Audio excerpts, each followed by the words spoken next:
베드로전서 1장 3절로부터 12절까지 말씀은 마침표가 없는 하나의 어떤 긴 문장으로 되어 있습니다. 상당히 긴 내용이지만 짧게 요약하면 우리를 거듭나게 하셔서 산 소망을 주신 하나님께서 우리를 보호하고 있기 때문에 여러 가지 시험 중에 있다 할지라도 기뻐하고 찬송하자라는 내용입니다. 여기서 주목해야 할 주제가 하나 있는데 그것은 바로 시험이라는 단어입니다. 6절 말씀에 보면 그러므로 너희가 이제 여러 가지 시험으로 말미암아 잠깐 근심하게 되지 않을 수 없으나 오히려 크게 기뻐하는도다 라고 여러 가지 시험에 대해서 베드로 사도가 언급하고 있습니다. 그런데 베드로는 왜 그의 첫 번째 편지의 시작부터 이 시험이다라는 단어들을 언급했을까요? 그것은 바로 그만큼 이 시험이라는 것이 이 성도들의 삶에 있어서 이 중요한 현실이기 때문이라는 것이죠. 초대교회 때만 그런 것이 아니라 성도의 삶에는 언제나 이 고난과 시험이 있다는 것이죠. 구원받은 성도의 삶에 그러면 왜 고난이 있게 될까요? 본문 5절 말씀입니다. 너희는 말세에 나타내기로 예비하신 구원을 얻기 위하여 믿음으로 말미암아 하나님의 능력으로 보호하심을 받았느니라. 아멘. 이 성도가 하나님의 능력으로 보호하심을 받고 있다라고 말합니다. 그런데 조금 이상하죠. 하나님의 능력으로 보호하심을 받으면 시험이 없고 고난이 없고 평안하고 안전해야 될 것 같은데 고난이 있다라고 이야기하는 것이죠. 그래서 이에 대한 해답을 우리가 찾지 못하면 이 신앙생활이 힘들어지는 것이죠. 혼란스럽게 된다는 것입니다. 일단은 이 점을 우리가 분명히 해야 하는 것이죠. 그러니까 성도가 하나님의 보호하심 안에 있다는 것은 고난이나 시험이 면제되었다는 것을 의미하지 않는다는 것이죠. 그래서 하나님이 우리를 보호하신다라고 하실 때에는 이 고난으로부터 보호가 아니라 구원을 위한 보호라는 것이죠. 다시 한번 본문 5절 말씀을 자세히 살펴보면 말세에 나타나기로 예비하신 구원을 얻기 위하여라고 말씀하고 있는 것이죠. 그러니까 구원을 얻기 위해서 믿음으로 말미암아 하나님의 능력으로 보호하심을 받고 있다라고 말하고 있는 것이죠. 그러니까 성도는 구원을 얻기 위해서 보호하심을 받고 있다는 것입니다. 그리고 6절과 7절 말씀에 보면 그러므로 너희가 이제 여러 가지 시험으로 말미암아 잠깐 근심하게 되지 않을 수 없으나 오히려 크게 기뻐하는도다. 너희의 믿음의 확실함은 불로 연단하여도 없어질 금보다 더 귀하여 예수 그리스도께서 나타나실 때에 칭찬과 영광과 존귀를 얻게 할 것이니라. 아멘. 6절 말씀에 보면 하나님의 보호하심이 나오고 그러므로가 이어지는 거죠. 그리고 나서 그 그러므로 다음에 여러 가지 시험이 나온다라는 것입니다. 이것이 무슨 의미냐면 너희는 장차 받을 구원을 위해 하나님의 보호하심 가운데 있는데 그 구원의 보호를 위해서 여러 가지 시험을 받게 된다는 말인 것이죠. 장차 있을 구원의 보호를 위해서 우리의 삶의 시험과 고난이 허락된다라는 이야기인 것이죠. 여러분 이게 좀 쉽게 이해가 되십니까? 베드로가 말하고 있는 이 논리를 우리가 차근차근 따라가 보면 이런 내용인 것입니다.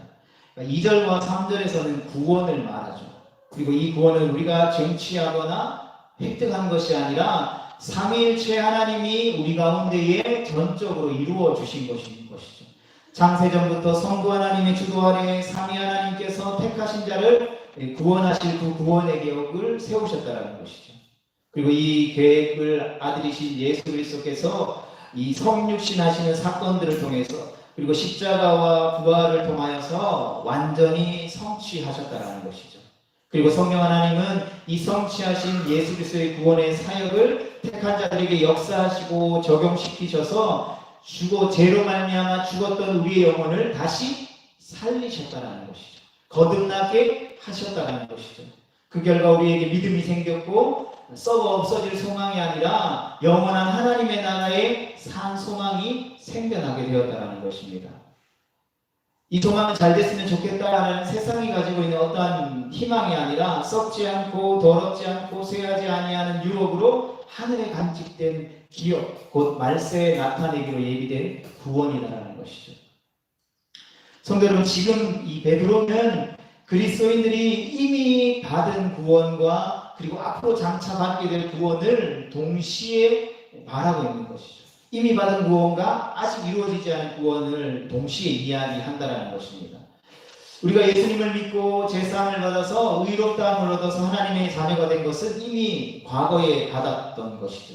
지금도 누리고 있는 현재적인 구원을 말하는 것입니다. 이것은 놀라운 것으로서 앞에서도 말씀드렸던 것처럼 그냥 이루어진 게 아니라는 것이죠. 이 구원을 위해서 아버지는 독생자를 보내주셨다는 것입니다. 죄의 형벌로서 진노 아래 버리신 것이죠.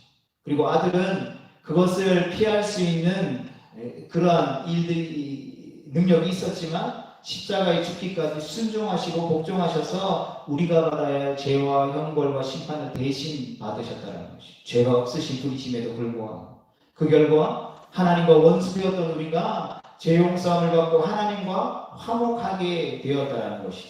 하나님의 자녀가 된 권세를 누릴 수 있게 되었다는 것입니다. 이 모든 것을 믿게 하신 분이 바로 성령 하나님이시다라는 것이죠. 그리고 성령 하나님은 모든 방해를 뚫고 택한 자들이 이 복음을 효력 있게 들을 수 있도록 역사하셨고 믿게 하셨다라는 것이죠. 그러므로 구원은 우리의 어떤 노력이나 열심의 결과가 아니라는 것이죠. 삼위 하나님의 철두철미한 계획과 뜨겁고 열정적인 헌신과 다함 없는 능력의 결과라는 것입니다. 그런데 오늘 베드로서로는 그 구원이 시작에 불과하다는 것을 의미하고 있는 것이죠. 이 구원은 아직 영광 가운데 완성되지 않았다라는 것입니다. 정말 중요한 것은 아직 오지 않았다라는 사실인 것이죠. 아직 주어지지 않았다라는 것이죠. 더 좋은 구원이 말세에 나타나기로 예비되어 하늘에 간직되어져 있다는 것이죠. 더 큰 영광이 준비되어 있으며 더 큰 은혜가 준비되어 있다는 것이죠. 몸의 영광스러운 부활이 남아있다는 것입니다. 우리의 몸과 영혼의 죄와 사탄의 유혹과 방해를 받지 않고 완전한 하나님의 사랑을 받을 수 있고 그분의 뜻에 순종하며 복락을 누릴 수 있을 때가 기다려고 있다는 것입니다. 다시는 아프지 않고 쇠하지 않는 건강한 몸으로 다시는 죄의 방해를 받지 않고 아름다운 영혼, 거기서 오는 완전한 자유와 완전한 기쁨과 거룩과 안식과 평강을 누릴 준비가 되어 있다는 것입니다. 이것이 성도들을 위해서 하늘에 썩지 않고 쇠하지 않는 기업, 곧 우리가 예수 그리스도 안에서 받을 유산이며 장차 완성될 어떤 미래적인 구원을 의미하는 것입니다. 우리는 지금 이미 우리 가운데 와 있지만 아직 완성되지 않은 이 영광스러운 구원의 여정길에 있다는 것이죠. 그리고 이 여정에서 하나님의 전능하신 능력으로 우리가 보호하심을 입고 있다는 말이 바로 오늘 본문에서 베드로가 이야기하고 있는 것이죠. 성부와 성자와 성령 하나님이 우리의 구원을 보호하기 위해 하나님의 모든 지혜와 능력을 동원해서 오늘도 밤낮 쉬지 않고 우리를 위해 일하고 계시다는 것이죠. 그러하게 우리의 신앙은, 그리스도인의 신앙은 이 땅에서 내가 갖고 싶은 것을 잘 갖게 해주는 도깨비 방망이가 아니라는 것을 우리는 기억해야 합니다. 성도는 이 영광스러운 소망을 따라서 이 땅에 잠시 여행하는 여행자나 순례자와 나그네와 같다라는 것이죠. 그리고 이 여행 중에 우리의 소망이 흐려지지 않고 더 분명해질 수 있도록 보호하시려고 하나님께서 허락하시는 것이 바로 시험이라는 것입니다. 그 시험인데 여러 가지 시험이라는 것이죠. 우리는 이미 구원받았음에도 불구하고 장차 받을 하늘에 간직된 구원의 소망에 대해서는 어쩌면 별로 관심 가지지 않을 수도 있습니다. 하나님께서 그의 전능하신 능력으로 둘러 진치고 보호하시지 않으면 금방 이 소망보다 이 땅에서 잘 먹고 잘 살고 유명해지고 건강해지고 편안한 것을 찾을 수밖에 없는 연약한 존재일 뿐이라는 것이죠. 그것이 죄에 속한 죄인된 우리의 본성이라는 것입니다. 본능이라는 것이죠. 그래서 하나님 우리의 이러한 연약함을 또 부패함을 아시고 그의 전능한 능력으로 우리의 구원을 철저하게 보호하고 계신다는 것입니다. 여기서 우리를 보호하신다라는 단어는 어떤 파수꾼이 이 적들이 쳐들어오는 것을 감시하는 어떤 성을 지키는 일이나 목자가 어떤 양을 돌보는 일, 그리고 이 감옥에 들어가 있는 죄인들을 간수가 지키는 것처럼 철통같이 지키고 보호하는 것을 의미한다는 것이죠. 성도인 우리는 이 철통 같은 하나님의 보호하심 가운데 있기 때문에 우리의 욕심대로 되지 않는다는 것이죠. 우리가 욕심내고 원하는 대로 되는 것이 어쩌면 하나님이 우리를 축복해 주시는 것이 아닐 수 있다는 것입니다. 자신이 정한 계획과 방향대로 흘러가는 인생이 아니라 하나님이 태초 전부터 우리를 향하신 그 하나님의 계획하신 대로 정하신 방향대로 나아가는 삶이 성도의 삶이요 성도의 인생길이라는 것입니다. 그래서 하나님은 우리가 허망하고 허무한 계획을 품고서 그것을 실행하려고 할 때에 때로는 여러 가지 시험들을 통해서 그것을 막으시고 우리를 돌이키게 하신다는 것이죠. 그러하기에 우리에게 있는 어떠한 여러 가지 시험들은 우리에게 불평과 불만으로 다가오는 것이 아니라 감사의 제목이 될 수 있다는 것입니다. 그러나 거짓된 복음은 우리에게 무엇을 이야기합니까? 하나님의 보호하심 가운데에 있으면 절대로 고난을 당하지 않는다라고 우리를 유혹한다는 것이죠. 성도가 고난당하면 신앙생활 제대로 하지 않아서 그렇게 된 거야, 예배 빠졌으니까 잘못된 일이 일어나는 거야 라고 말한다는 것이죠. 그러나 성경은 우리에게 이렇게 이야기합니다. 우리가 하나님의 전능하신 능력으로 보호하심을 입고 있기에 오히려 여러 가지 시험을 만난다라고 말한다는 것이죠. 그러하게 성도에게 있어서, 성도의 삶에 있어서 때로는 시험과 고난이 특별한 것이 아니라 지극히 당연한 것이다 라는 것을 우리 가운데 말씀해 주고 있다는 것이죠. 사도 바울은 로마서 8장 16절과 17절에서 이렇게 말했습니다. 성령이 친히 우리와 우리의 영과 더불어 우리가 하나님의 자녀인 것을 증언하시나니 자녀이면 또한 상속자 곧 하나님의 상속자여 그리스도와 함께 한 상속자니 우리가 그와 함께 영광을 받기 위하여 고난도 함께 받아야 할 것입니다. 아멘. 우리가 하나님의 기업 그 구원을 상속받을 상속자라는 것이죠. 그리고 그 상속을 온전하게 받기 위해서 하나님의 능력으로 우리가 보호하심을 받고 있다는 것입니다. 그렇기 때문에 고난도 함께 받는다라고 말씀하고 있는 것이죠. 하나님의 자녀들은 이 땅에서 고난을 면제받는 것이 아니라는 것이죠. 오히려 우리가 받을 영광스러운 구원을 위해서 고난을 당연하게 여긴다라는 것입니다. 그러나 우리가 고난을 받는 것에 우리의 목적이나 핵심이 있는 것이 아니라 우리가 주목하고 우리가 기억해야 될 것은 이 고난이 영원한 것이 아니라 잠깐 동안 우리에게 주어진다는 것이죠. 우리가 영원한 하나님의 나라의 그 완성에 이르기까지 우리를 도와주는 디딤돌의 역할을 할 뿐이지 그 고난이 영원히 우리 가운데 지속되어지는 것이 아니다라고 말씀해 주고 있다는 것입니다. 다시 본문으로 돌아가서 6절로 9절 말씀을 함께 살펴보면 이렇게 기록되어 있습니다.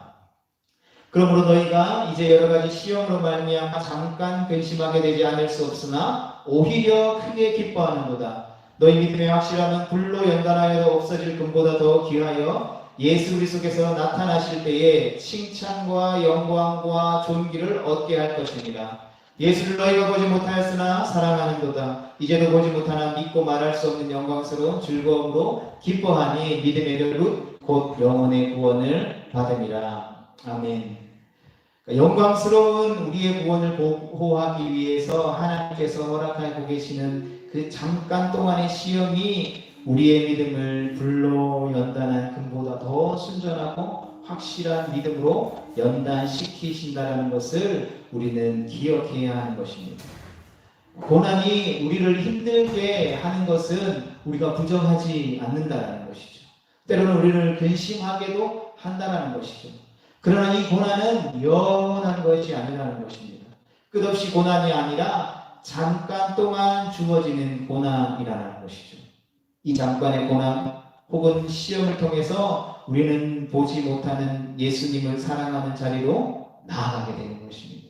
보지 못하는 주님을 믿고 세상의 유혹과 우리의 죄성 때문에 희미해져가는 구원의 소망이 지켜지고 오히려 날로 주님 앞에 서는 그날이 가까워질수록 더욱더 뚜렷해지고 더욱더 선명해지게 되는 것입니다. 그래서 이렇게 시련과 고난을 통하여서 연단되어진 우리의 몸과 영혼이 예수님을 사랑하고 기뻐하는 데에 어떻게 기뻐한다라고 말하고 있습니까? 말할 수 없는 영광스러운 즐거움으로 우리가 기뻐한다라고 하는 것입니다. 예수님을 사랑하는데 그냥 사랑하는 것이 아니라는 것이죠. 기뻐하며 즐거워하며 사랑하는데 영광스러운 즐거움으로 기뻐하면서 사랑한다라고 베드로가 고백하는 것입니다. 거기에 하나 더 붙이죠. 말할 수 없는 영광스러운 즐거움으로 기뻐하고 살아간다는 것입니다. 여러분, 베드로가 4번으로 강조하면서 말하는 이 간절하고도 이 확실한 이 소망과 기쁨이 느껴지십니까? 하나님을 사랑한다는 것은 이 관념적인 개념이 아니라는 것이죠. 누군가를 생각으로만 사랑한다고 해서 우리가 그것을 사랑이라고 표현하지 않잖아요. 사랑은 구체적이라는 것입니다. 하나님을 사랑하는 것은 그의 계명을 지키는 것입니다. 요한복음 14장 21절에 보면 나를 사랑하는 자 나의 계명을 지키는 자라고 예수님이 직접 말씀하셨습니다. 그럼에도 불구하고 많은 성도들이 하나님을 사랑한다라고 하면서도 그의 계명을 지키는 것은 때로는 부담스러워한다는 것이죠. 우리가 누군가를 만나서 너무 사랑하는데 상대방이 나는 너를 너무 사랑해. 그런데 너를 만나는 건 좀 부담스러워 라고 이야기한다면 우리가 저 사람이 날 진짜 사랑하는 거야 라고 받아들이기 쉽지 않다라는 것이죠. 그런데 우리는 즐거워하지 않는다는 것입니다. 하나님을 사랑한다라고 말하면서도 하나님이 우리 가운데 말씀하신 그 계명을 지키지 않는다는 것이죠. 부담스러워한다는 것입니다. 그런데 그것이 우리의 수준이라는 것이죠. 주를 사랑하는 우리의 수준이 실제로는 그렇게 높지 않다는 것입니다. 그래서 그것을 어떻게 알 수 있습니까? 이 편지를 기록하고 있는 베드로가 그랬기 때문인 것이죠. 우리와 별반 다를 것 없는 이 베드로가 그랬다라는 것입니다. 베드로는 어떤 사람이었습니까? 예수님이 십자가를 이야기할 때 다른 사람이 주를 다 버린다 할지라도 자신은 결코 주님을 버리지 않고 끝까지 생명 바쳐 따르겠습니다라고 이야기했습니다. 그리고 그것은 어떤 허세가 아니라 진짜 베드로의 진심이었다는 것이죠. 그런데 그는 그 이야기를 하고 난 지 하루도 되지 않아서 자신의 진심과 달리 주님을 버렸다는 것이죠. 그냥 버린 것도 아니고 저주하고 부인하며 맹세까지 하면서 버렸다는 것이죠. 우리도 주님을 사랑한다라고 고백합니다. 그리고 그것이 우리의 진심이라는 것이죠. 그러나 베드로가 우리와 동일한 고백을 했지만 그럼에도 불구하고 주님을 버리고 부인하고 저주하고 맹세까지 했던 것처럼 우리가 주를 사랑하는 수준이 그 정도밖에 되지 않는다는 것이죠. 좌절하고 낭망하라는 것이 아니라 우리는 하나님이 보호해 주시지 아니하시면 하나님이 그 하나님의 크신 능력으로 우리를 품어주시지 아니하시면 금방 하나님께서 돌아설 수밖에 없는 존재라는 것이죠. 사랑하고 싶지만 우리의 가진 것으로는 사랑할 수 없는 존재이라는 것입니다. 사랑하는데 그를 따르고 그의 말씀을 지켜 행하는 것을 부담스러워한다는 것이죠. 우리의 사랑이 그 정도밖에 되지 않는다는 것입니다. 그런데 이런 우리가 여러 가지 시련과 고난을 겪으면서 보지 못하는 주님을 믿고 사랑하며 말할 수 없는 영광스러운 즐거움으로 인해서 기뻐하는 자로 자라나고 성장해 간다는 것이죠. 그럼 이게 어떻게 가능합니까? 고난과 시험은 우리를 깨뜨리기 때문입니다. 고난과 시험이 아프고 고통스러운 이유는 우리가 깨어지기 때문이라는 것이죠. 오늘 이 베드로전서를 기록하고 있는 베드로조차도 그러했다는 것이죠. 베드로가 처음부터 그렇게 고백할 수 있었을까요? 아니라는 것이죠. 베드로에게도 동일한 예수 그리스도를 직접적으로 부인하고 저주하고 맹세까지 했던 그러한 시험과 고난과 역경이 그의 삶 가운데 있었기 때문에 그 고난과 시험을 통해서 예수님이 가르쳐 주시는 그 말씀, 그의 자아를 깨뜨리고 그를 예수 그리스도의 영광에 이르는 장사 믿음의 분량으로 인도하시는 그 하나님의 보호하심과 능력이 그의 삶 가운데 있었기 때문에 이 베드로전서를 편지를 받아들고 있는 그들에게 이야기하고 선포하고 선언할 수 있게 되었다는 것이죠. 고난이 우리를 깨뜨리고 우리 속에 있는 것들을 다 쏟아내게 한다는 것이죠. 그렇게 쏟아져 나오는 것들을 보면서 그동안 우리가 얼마나 허황되고 부질없는 것들을 품고 살았는지를 우리는 발견하게 된다는 것이죠. 그것들이 보배이신 예수 그리스도를 사랑하지 못하게 했고 그리스도의 즐거운 영광 가운데에 기쁨을 얼마나 우리의 삶 속에서 많이 빼어갔었는지를 우리로 깨닫게 하고 알게 한다는 것입니다. 그들이 이미 하나님께 받은 구원과 장차가 될 영광스러운 구원을 가볍게 여기고 소홀히 취급하게 했었고 그것들이 썩지 않고 쇠하지 않는 이 땅의 기업에 어떤 소망을 두게 했는지를 우리로 깨닫게 한다는 것이죠. 우리 주님은 우리에게 여러 가지 시험과 고난을 통해서 그것들을 깨뜨리면서 우리로 하여금 깨닫게 하고 계시다는 것입니다. 사랑하는 성도 여러분, 말씀을 정리하겠습니다. 하나님께서 우리에게 시련과 고난을 허락하시는 것은 우리를 괴롭히기 위해서, 우리를 힘들게 하기 위해서 그런 것이 아니라 우리를 향하신 그 하나님의 구원을 보호하기 위해서 우리에게 여러 가지 시험을 주신다는 것입니다. 욕망이라는 이름의 소원을 우리의 삶 속에서 깨뜨리고 하늘에 감lik된 영광스러운 구원을 산 소망을 품고 살 수 있도록 우리를 도와주시는 하나님의 보호하심이라는 것입니다. 말할 수 없는 영광스러운 즐거움으로 주를 기뻐하고 사랑하기 위해서 믿음의 결국 곧 영혼의 구원을 받기 위해서 우리 가운데에 시험을 주신다는 것이죠. 우리는 하나님의 철통 같은 보호 속에서 이 구원을 누리고 있으며 받고 있다는 것입니다. 베드로 사도가 고백하는 것처럼 잠깐 동안 시련이나 고난과 시험이 있을 수 있겠지만 그럼에도 불구하고 우리에게 주시는 그 산 소망, 우리의 믿음을 가질 때에 우리에게 주신 그 하늘의 소망을 품을 때에 우리는 우리에게 허락되어진 이 나그네 인생 속에서 승리하는 우리에게 약속하신 그 영광스러운 그 말세에 우리 가운데 주어질 그 영광을 차지하게 될 것이라는 것입니다.